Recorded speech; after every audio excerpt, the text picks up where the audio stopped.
कमाया करते उदास देखे तोरी बाबला कमाया करते कमाया करते दास देखे तोरी बाबला कमाया करते उदास देखे तोरी बाबला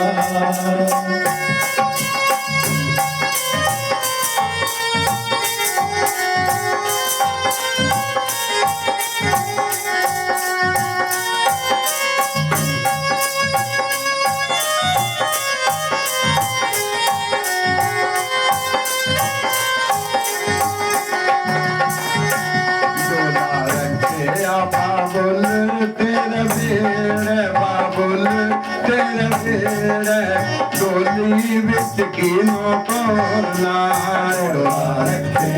बाबुल तेरे बेड़े बाबुल कर दे डोली बिच की नोटोला डोला रखे आती है कर मेरे कर मेरे डोली बिच तेनो तोड़ना रखे आती मेरे बेड़े कलेनी मेरे बेड़े डोले बिच तेनू तोड़ना दरबार का कमाया करते कमाया करते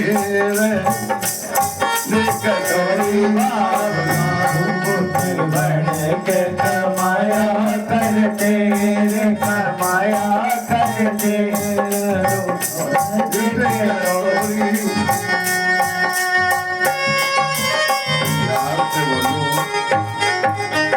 हरे कृष्णा हरे कृष्णा।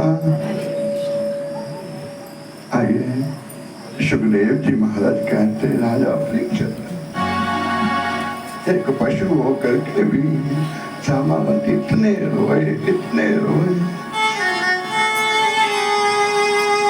कि ना जाने मेरे जिगर का कोई टुकड़ा ही चुरा हो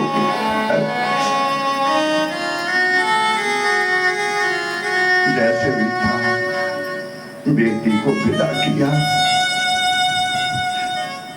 दूसरा विवाह भगवान का जामावंती से हुआ।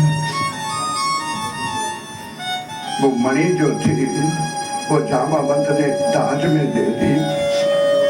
मणि लेकर के भगवान आए।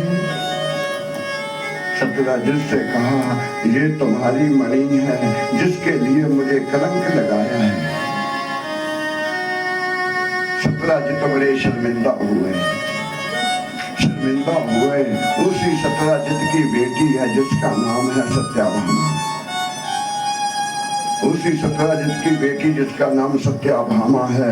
सत्याभामा का हाथ सत्यराजित ने भगवान के हाथ दिया। इसी प्रकार भगवान की 8 पटरानियां हुई। कितनी 8 पटरानियां हुई।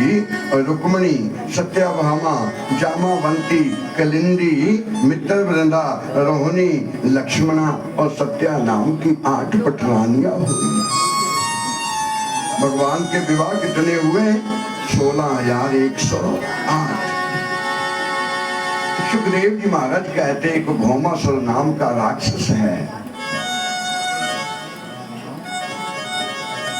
एक भौमासुर नाम का राक्षस है। वो जब इस संसार में आता जो भी कन्या अच्छी लगती उसे उठा करके ले जाता। भौमासुर ने अपनी कैद में 16,100 कन्या को अपनी कैद में रखा हुआ था। मन में भावना थी जब 21,000 हो जाएगी तो मैं इनसे विवाह करूंगा। आज भगवान ने सत्याभामा से कहा क्योंकि भौमासुर ने वरदान मांग रखा था भगवान से, ब्रह्मा से वरदान लिया था कि युद्ध में ध्यान देखें कि युद्ध में मुझे कोई हरा ना सके। युद्ध में कोई मुझे हरा ना सके।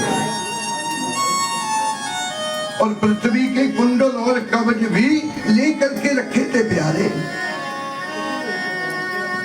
आज भगवान के मन में आया उनकी कैद को छुड़ाना है, भगवान अकेले ही आए, अकेले आए और ललकारा, भौमासुर कहाँ है, मैं तुम्हारे से युद्ध करने आया हूँ। भौमासुर ने सोचा भी आज तक भगवान भी युद्ध करने के लिए नहीं आए, ये कौन आ गया मुझसे युद्ध करने।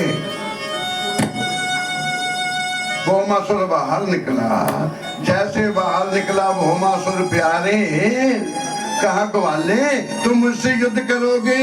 भौमासुर पीछे पीछे भागने लगा, कृष्ण आगे आगे भागने लगे प्यारे। परीक्षित ने कहा गुरुदेव, जब भगवान ने युद्ध के लिए ललकारा, जब वो बाहर निकला, फिर भगवान भागे क्यों, फिर भगवान भागे क्यों। सुखदेव जी महाराज कहते राजा परीक्षित,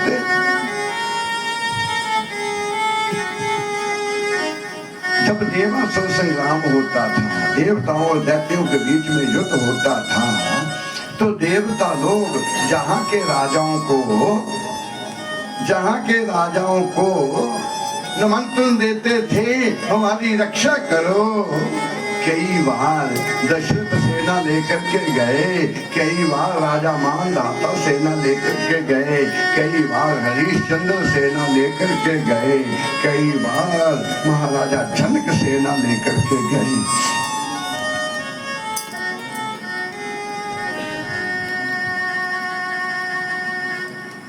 देवासुर संग्राम हुआ, देवताओं ने राजा मानधाता को कहा, राजा मानधाता के बेटे है मुचकुंद, क्या नाम है, मानधाता के बेटे है मुचकुंद से कहा हमारी सहायता करो। मुचकुंद सेना लेकर के गए, देवता लोग जीत गए। देवताओं ने मुचकुंद से कहा जो मांगना है वो मांग लो। मुचकुंद ने कहा मुझे चाहिए कुछ नहीं, युद्ध करते करते कई दिन हो गए, मैं थक चुका हूँ, मैं सोना चाहता हूँ, बस मैं सोना चाहता हूँ, ऐसी नींद में जाना चाहता हूँ कि जब मैं सो जाऊं तो मुझे कोई जगाए ना। देवताओं ने वरदान दिया तुम सो जाओ, तुम्हें कोई जगाएगा नहीं, जो भी तुम्हें नींद से जगाएगा, जिसके ऊपर तुम्हारी पहली नजर पड़ेगी वो देखते ही वशम हो जाएगा। हिमालय के बीच में मुचकुंद सो रहे हैं, जहां मुचकुंद सो रहे भौमासुर पीछे पीछे, भगवान आगे आगे, उन्हीं पर्वतों के बीच में आ गए। हिमालय के बीच में जहां मुचकुंद सो रहे थे, भगवान ने अपना पीतंबर उतारा, उतार करके मुचकुंद के ऊपर उड़ाया, आगे जाकर के छिप गए। पीछे से भौमासुर आया, भौमासुर को लगा जे ग्वाला सो रहा, पांव का प्रहार किया, उठ 1 2 3, जब 3 प्रहार किए मुचकुंद उठ करके बैठे, और जैसे बैठे नयन खुले, सामने भौमासुर खड़ा हुआ था, देखते ही देखते वशम हो गया।